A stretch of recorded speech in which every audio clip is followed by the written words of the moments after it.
Okay, so the first lecture that we're going to talk about is this diffusion tensor imaging, and we've been talking about this periodically throughout the course.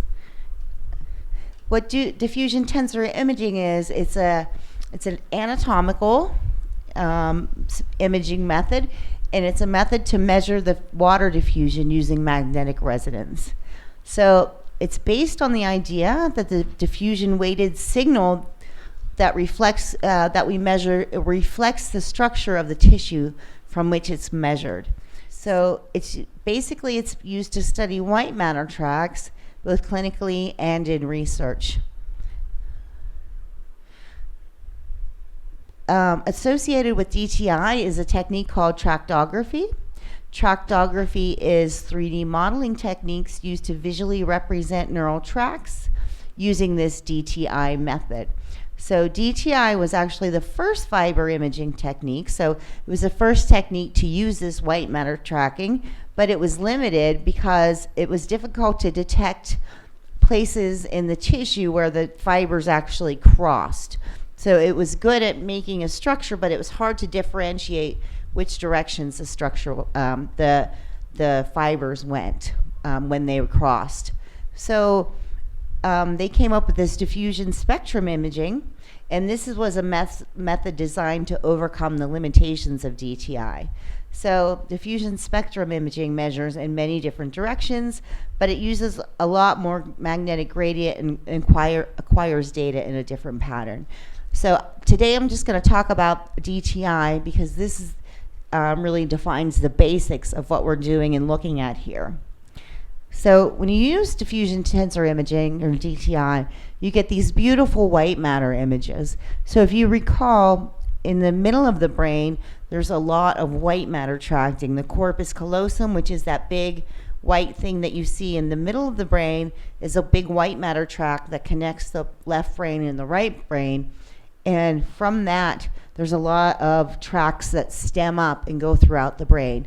So there's a lot of white matter if you segment the MRI image really in the center of the brain. And the gray matter, if you remember, is on the at the surface.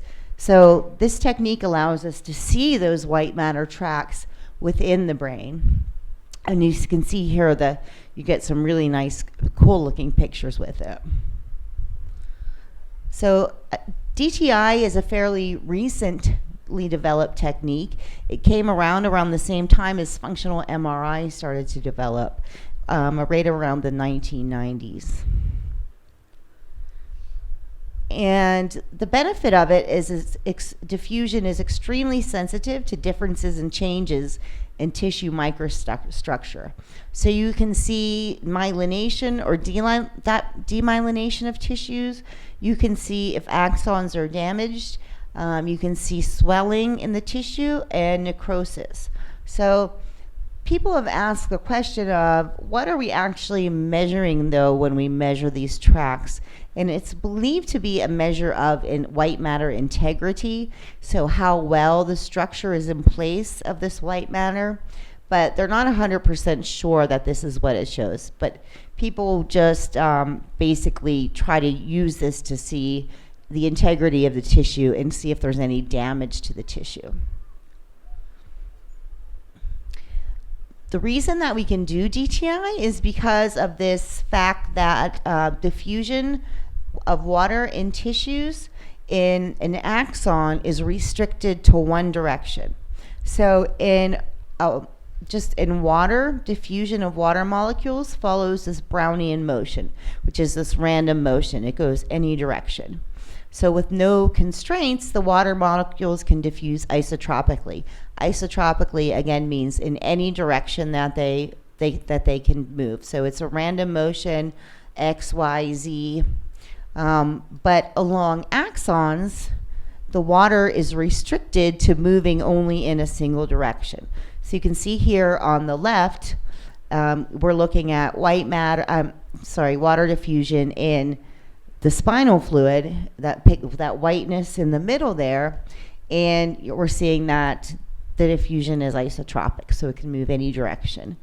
However, when we start adding constraints, such as the axons, the water is limited to diffusion in only a single direction, and this is called anisotropic diffusion. So we can use this technique to for imaging to try to define the direction that these tracks are going. So again, in white matter, diffusion along the transverse axis is much more slower than along the fiber direction. So the transverse meaning parallel, or perpendicular to the fibers, whereas along the fiber means parallel to the fiber. So we can use MR to give more weight to diffusion in some directions than in others, okay? And the way that we do this is a pretty complicated technique. We have to define a collection of images.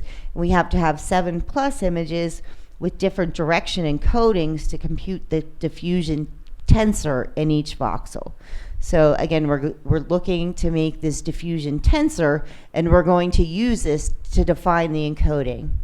And the way that we do this is we measure these diffusion images in multiple directions. So when you collect a DTI image, it's a pretty intense scan. So it usually takes around 10 minutes. You're measuring these diffusion images in several different directions. And the concept here is, if any of you have had linear algebra, you can take these multiple directions and in a matrix, and you can compute the diagonal of the matrix. The diagonal of the matrix represents the orthogonal components of the matrix. So that means you can take this matrix and break it down into 3 orthogonal directions that are perpendicular to each other. So you can see R1, R2, and R3 representing the orthogonal components of this matrix. So again, here it is. You have your image that you've measured. All these D's represent images that you've measured, and you take these images and you define the orthogonal components, and these are called the eigenvalues or the eigenvectors of the matrix.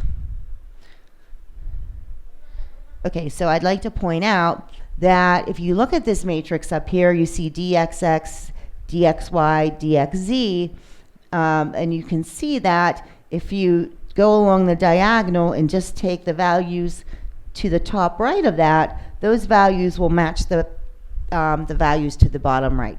So in this case, dxy is equal to dyx. Is that on there? Oh, well, you can see, okay, I'm sorry, dxy you can see on there twice, dxz you can see on there twice, dyz you can see on there twice. So you really only need to measure the 6 top components here of the matrix.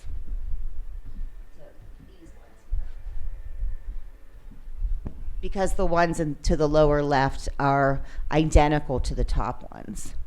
So that's why when we look here, we said we only need to acquire the 7+ images, even though we have 9 components. So that's the 6 images, and then they measure a constant image too, to define these tensor images. So this is what the raw diffusion weighted images might look like that we collect from the MRI machine. You can see that they look different from the anatomical images that we collect and from the functional images, because these are diffusion weighted images. Okay, you have a specialized pulse sequence to measure these, and again, the pulse sequence is that prescription of the different timings and the different turnings on and off of the gradients that's used to measure the image. So I'm not going to go into this in detail, but I just wanted to show you that there is a specialized pulse sequence that's used to measure this diffusion weighted image. Okay, so once you have these images that make up that vector, that 3x3 vector, or we call that the tensor of the image, you can now compute the eigenvalues and eigenvectors. Again, those are those ones that are along the diagonal of the matrix. And again, you need at least 7 images to define these, 6 diffusion weighted, plus 1 baseline image. Those are needed to compute the eigenvalues and the eigenvectors of this 3x3 matrix. So once you have those values, well, what do we do with them? Okay, so we take them and we use them to compute different measures, which gives us information about the underlying tissue. So you can see in this case, lambda 1, lambda 2, and lambda 3 are eigenvalues. And we use these to define what's called the longitudinal or axial diffusivity, the radial diffusivity. We can compute the mean diffusivity, and we can compute the fractional anisotropy. So these are all defined by the AD, RD, MD, and FA. And what we typically use in DTI analysis is the FA, the fractional anisotropy, and the MD image. So the axial diffusivity is equal to the first eigenvalue. So that's, you can see it's just equal to lambda 1. That is assumed to be parallel to the fiber tract. So that's really what gives us the definition of the fiber tracts. Whereas the radial diffusivity is perpendicular. So that is perpendicular to the tract. So you're getting information about the tract in 3 dimensions. And again, you can combine these measures to learn about the underlying tissue of what you're measuring. So these do have some anatomical significance. FA is thought to, again, to be a measure of the microstructural integrity. MD, or the mean diffusivity, is thought to be an inverse measure of the membrane density of these axons or white matters. AD, or the axial diffusivity, it's a variable with white matter changes in pathology. So that means if something is happening or the tissue is breaking down on the perpendicular to the axis, we can see this with this AD measure. And the radial diffusivity, or RD, is thought to increase in white matter that is demyelinated. So it doesn't have these nice myelin or the fatty tissue around the axons that gives it that white matter appearance. So you might say, well, this is pretty complicated analysis. How would anybody sit and measure these things and compute all the image, and get the tensor and compute all the eigenvalues and eigenvectors? And what I didn't tell you is that we looked at a 3x3 matrix, but the higher or the more number of diffusion images that you compute, the better of an image you can get. So you can collect a minimum of 7 images to get these values, but the more directions that you image, the better image that you'll end up getting in the end, and the better information that you'll get. So luckily, we don't have to sit and do these calculations ourselves. There are several software packages that exist for DTI. So you basically give it the images, and it computes all these things for you. And these are just some of the tools that are currently available. So what do these eigenvalues and eigenvector images look like?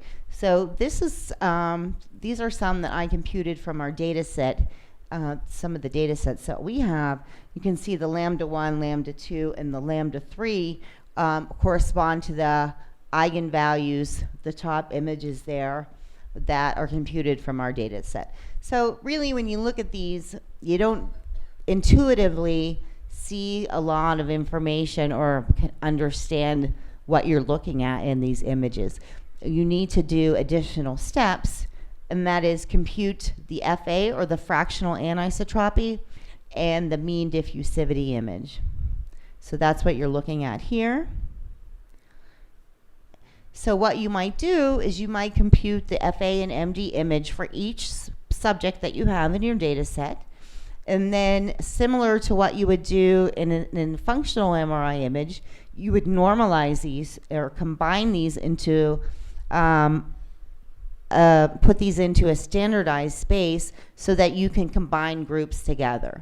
So again, you would take these images, you would normalize them to a predefined, and they do have a predefined DTI space that you can register your images to, and make them all the same size and shape so that you can compare across groups of subjects. So you might have a clinical population that you compare to a normal group. And again, you compare these measures of FA and MD to see if there's differences in your white matter tracks in a clinical group versus a normal group, or whatever kind of groups that you're comparing. The other thing that we could do with these is we could use a technique called tractography, as I mentioned at the beginning. And what this does is it's a technique to help you define the white matter tracks in the images. And this is a pretty, they do have software programs also available for that. This is a pretty nicely defined image that I took from a Siemens. Siemens is one of the companies that makes the scanners. They also make a lot of supporting software for images and image analysis. But this is a image that I took from their page that you can see the white matter tracks in the brain coming all the way down through the spinal cord in the spinal column there. So you can see you get these really beautiful pictures of the white matter tracks that come up through the spine and throughout the head. Another thing that you can do with this is that you can compare two groups of subjects, like I mentioned, and you can also do this with tractography. And this was an image that I found on a website about brain injuries, and what you can see here is a normal DTI tract image versus one from somebody who's had a head trauma. You can see that the white matter tracks in this head trauma case are different from those in the normal case, and it looks in fact like some of them aren't there or may have been damaged in some way that we're not being able to image them properly or see them in this DTI scan. So the great thing about this is a lot of times when people have concussions or head injuries, you put them in an MRI machine and their brain looks completely normal, right? Because you're not looking at any of the tracts. What you're looking at is just the overall tissue or the gray matter. And so in some cases, it's not the actual gray matter that's damaged. It's these actual connections that go between the gray matter. So using this technique, you can gain information about the brain and what may be going on in a way that we were never able to before. So like I said, people would go in and say, I'm having all these symptoms. They would do a scan of the head, a CAT scan or an MRI, and say your brain looks completely normal. We'll just have to wait and see. But if you start to look at the connections between the different parts of the brain, then you can start to see that there may be injury in these connections that you would otherwise not be able to see on another type of anatomical scan. Okay, so that's all I have on DTI. My initial talk on that was way too complicated, even for myself. But maybe if I come back sometime, we can spend 2 hours talking about all the techniques used to compute those tensor images. Okay, so the next thing we're going to do is we're going to talk a little bit about sleep. Sleep is one of my favorite topics because my family members know that I love to sleep. Okay, so sleep. What is sleep? Sleep is an active process in the brain and the body. So for years and years and years, it was thought that people sleep, they're just being lazy, they're not getting their things done, they're wasting their time. But now we know this is not true. Sleep is a very vital and important part of our functioning as to our brain and our body both. It's a naturally reoccurring state of mind and body characterized by altered consciousness, relative inhibition of senses, and inhibition of voluntary muscles. So in some of the stages of sleep that we go to, our muscles are actually turned off so that we're not moving around and doing things in our sleep that we would otherwise be doing if we were awake. So one question to ask is, do all animals sleep? So I found this little plot. I know it's sort of hard to see, I think, after I blew it up. It was from How Stuff Works webpage, and it says most animals sleep to some extent. So you can see that a giraffe and an elephant may only sleep less than 5 hours a night, whereas other animals such as a tiger and a brown bat sleeps 19.9 hours on average a day. So some animals sleep quite a bit and others don't. You can see humans right there, sort of to the left of the average. So we sleep less than some animals and we sleep more than some animals. So some animals have the ability to put only half of their brain to sleep at a time. For example, dolphins. Dolphins have to have some level of alertness because they need to come to the surface of the water to breathe. So it's thought that their brain sleeps in half. So half of their brain will sleep while they're be able to still maintain their bodily functions, and then the other half will sleep, which I thought was pretty cool.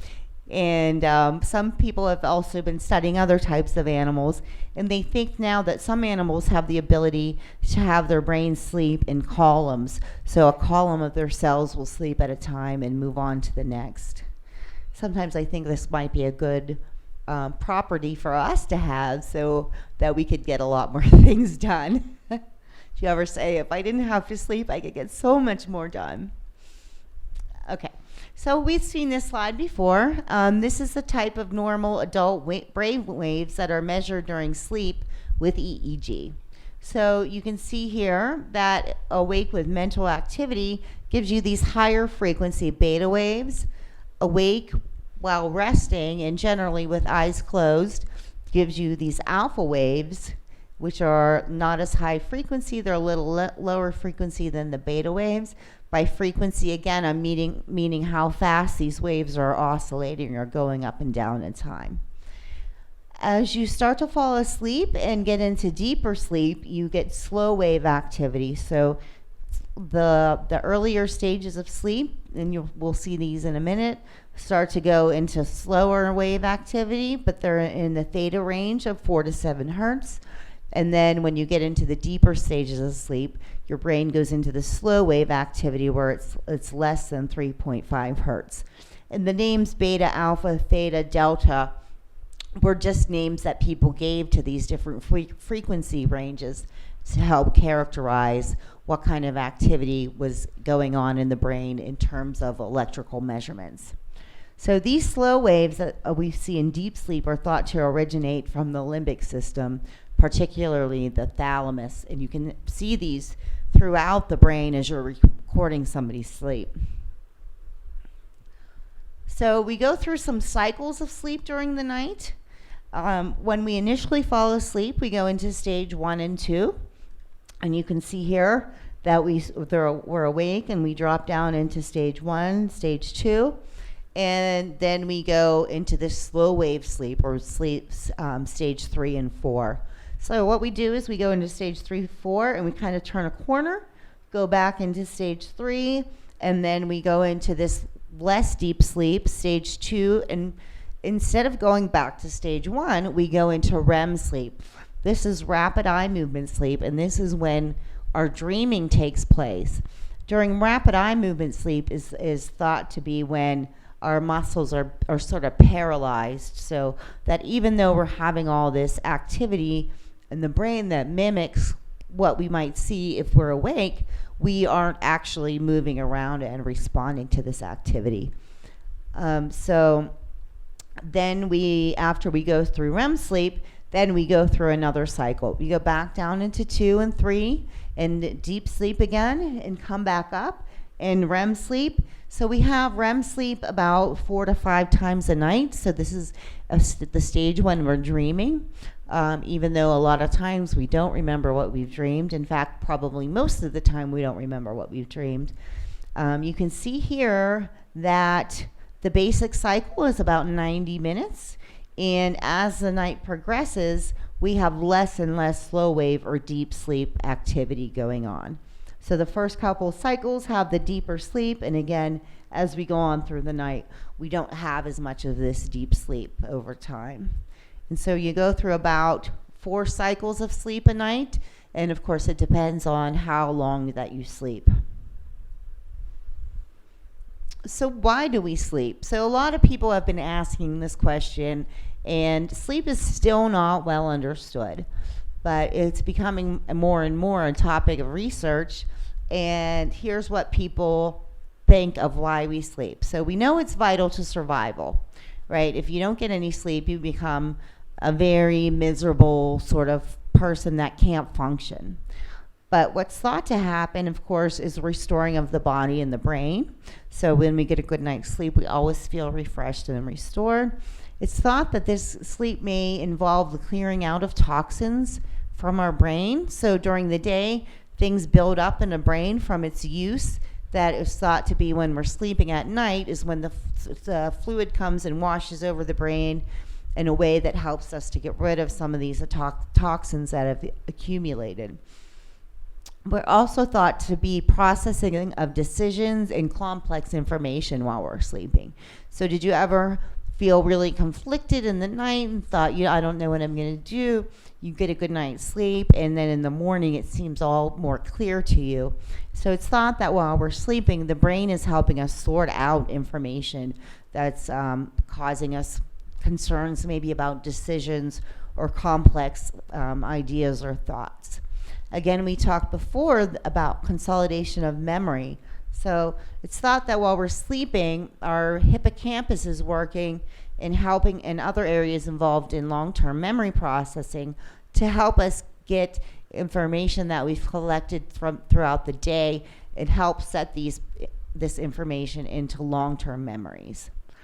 Okay, so part of this also involves creating neural connections, so strengthening of some of the connections that we might have used throughout the day. For example, connections that were created and put together through learning processes.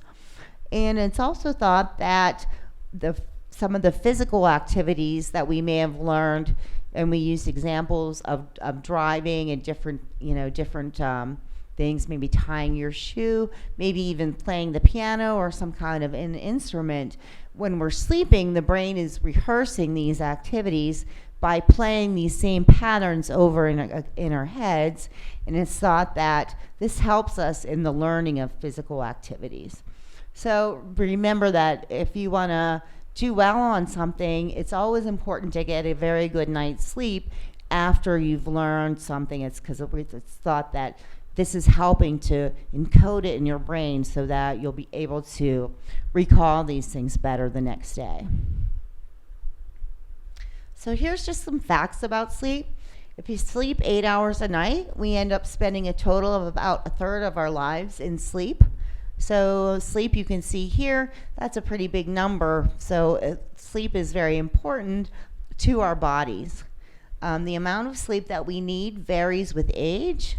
And sleep deprivation has in fact even been used in the past as a form of torture. So you know how difficult it is if you don't sleep. Maybe you can get away with one night of no sleep, but you're feeling pretty tired the next day. But if you keep somebody up for an extended period of time, some really bad things start to happen to the body, and we're going to look at these in a second. Another fact about sleep is that healing of body tissues increases while we're sleeping. So if you have surgery or have some kind of an illness, your body tends to want to sleep a lot more. And this is a good thing to do because while you're sleeping, your body devotes more, in some way or another, it devotes more energy into healing of the tissue and healing of the body. Another fact about sleep that we hear about a lot is much of our society today is sleep deprived. So since we're so sleep deprived as a society, a lot of people have been studying not only sleep, but what happens if we don't sleep. And as I mentioned to you before, we study sleep deprivation in our laboratory, and what we see when people are sleep deprived is lower levels of brain functioning. So what we tend to actually see is if you only give somebody a half a night of sleep, and have them do a task, their brain seems to be working extra hard to do the same thing that somebody who has a good night's sleep is. So this isn't a linear thing where your full night's sleep, half a night's sleep, your brain's only working halfway, no sleep, your brain's down here. Instead, we tend to see that if you get a half a night's sleep, your brain is putting a lot more energy into doing what you would be able to do on a normal night's sleep. However, if you totally sleep deprive somebody, that your brain starts to sort of shut off. So again, with half a night's sleep, it seems like it's trying extra hard to be able to achieve what you would be able to do, what it would be able to do with a lot less energy with a full night's sleep. But again, if somebody is totally sleep deprived, then the brain seems to maybe not care as much and not try to dump that energy into it.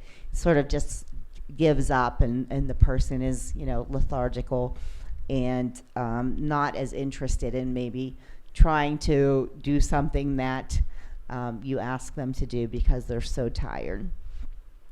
But I was looking through the literature, and what I saw is that, of course, with sleep deprivation, you have an increased risk for accidental death.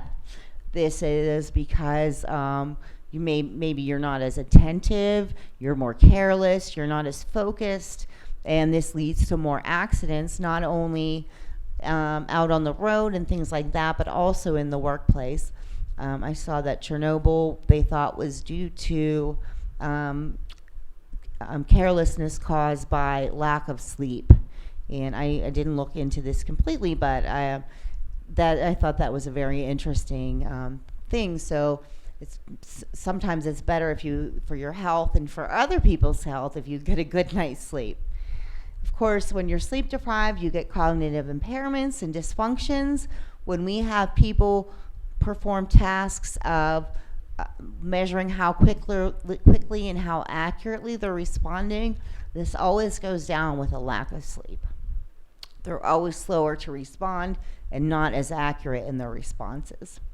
Okay, sleep deprivation can lead to memory problems. Interestingly, sleep deprivation can lead to weight gain, so that they show that people who don't get enough sleep every night or have a tendency to be heavier than people who get a good night's sleep. It leads to a weakened immune system, which of course can lead to more colds and more viral or bacterial illnesses because your body isn't able to fight these off as much.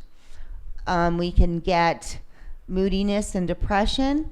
If you sleep deprive someone long enough, they might start to hallucinate, and this has been seen in research time and time again.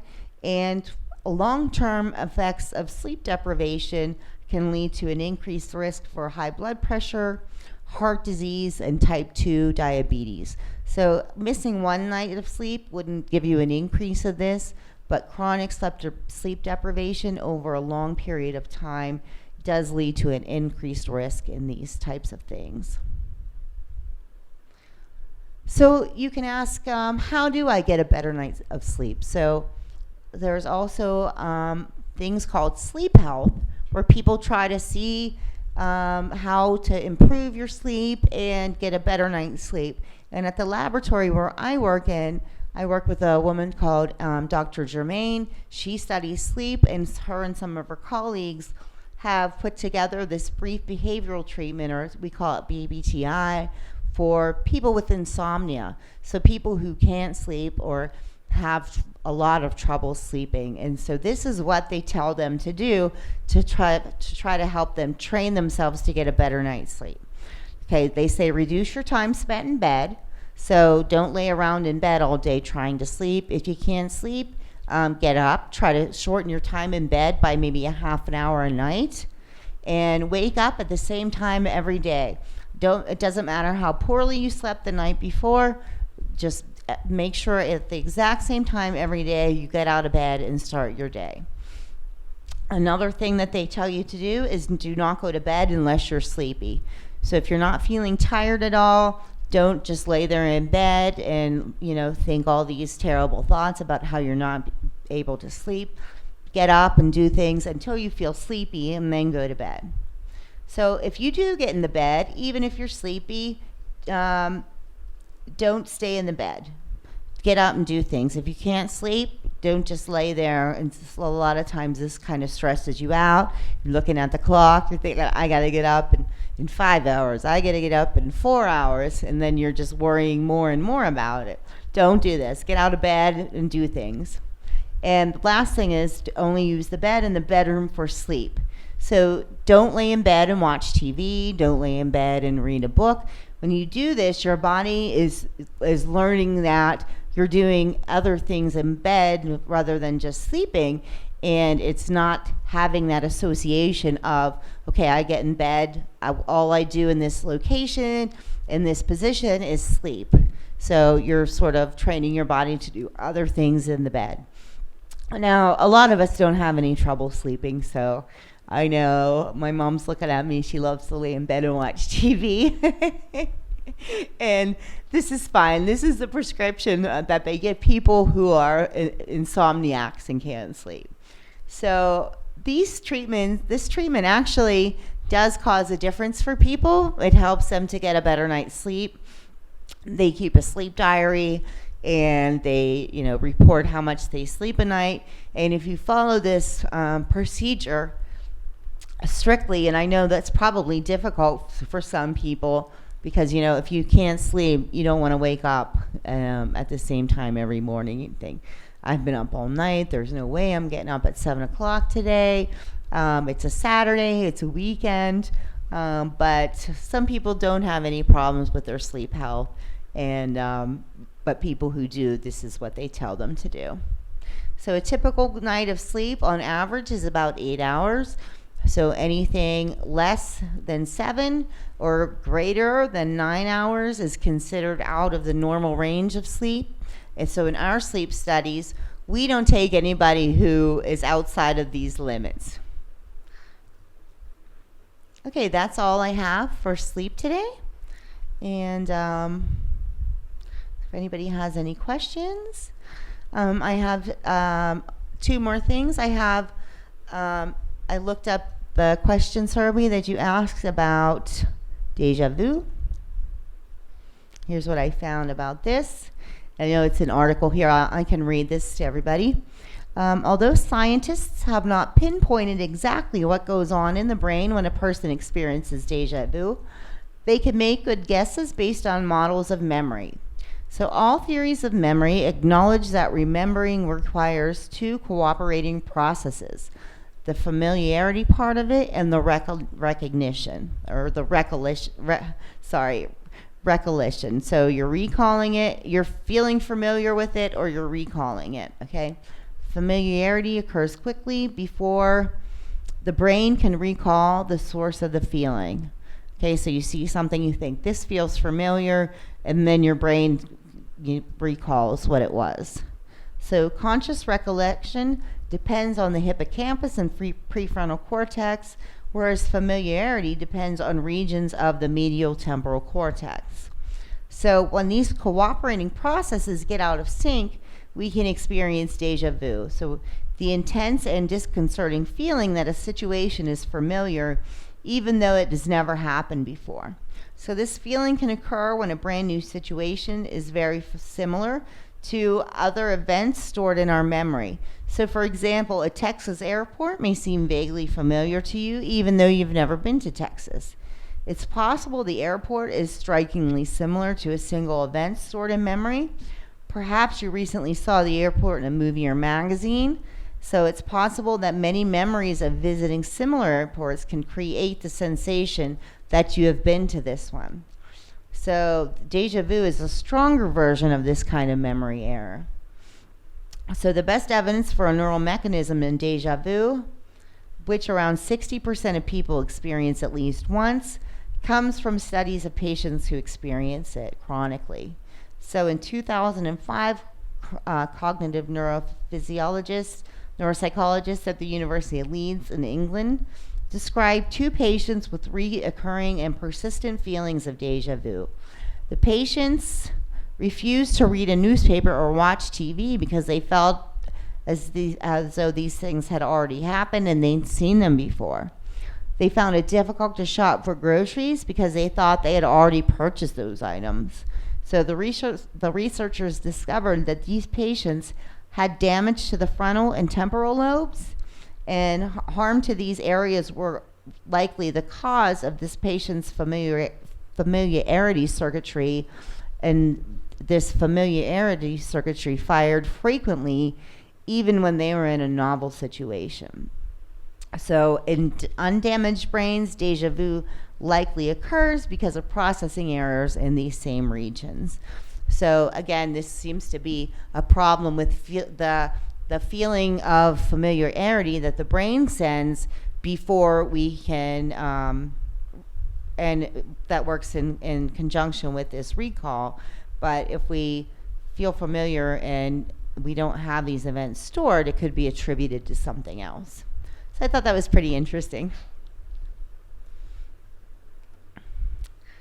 Okay, I also have some information for the other question that we had yesterday that I can talk to you about after class if you'd like. There you are in the back. I didn't see you at first. Okay. And do you guys want to go over the exam, or do you think you had a pretty... Yes? I have a question about sleep. Yeah. When your sleep pattern and everything, how does the afternoon nap fit into that? That I don't know. That people try to study napping too. I guess if you sleep for maybe 90 minutes or so, you can get a whole cycle in, which would probably be better than getting pieces and parts in. I saw before that when I took a class on circadian rhythms, which was quite a while ago, so this might have changed, that when you sleep in the afternoon, you can actually add that into your night of coming sleep. So if you sleep for maybe 2 hours in the afternoon and only sleep 6 hours the following night, or that later that night, that you can count that sort of as 8 hours. But I don't know if that's still the case anymore. So Seems to go against your recommendations. yeah, for sure, about sleep health. Yeah, they don't recommend naps in people who can't sleep because that then interferes with your nightly sleep schedule. For those of us who love to nap.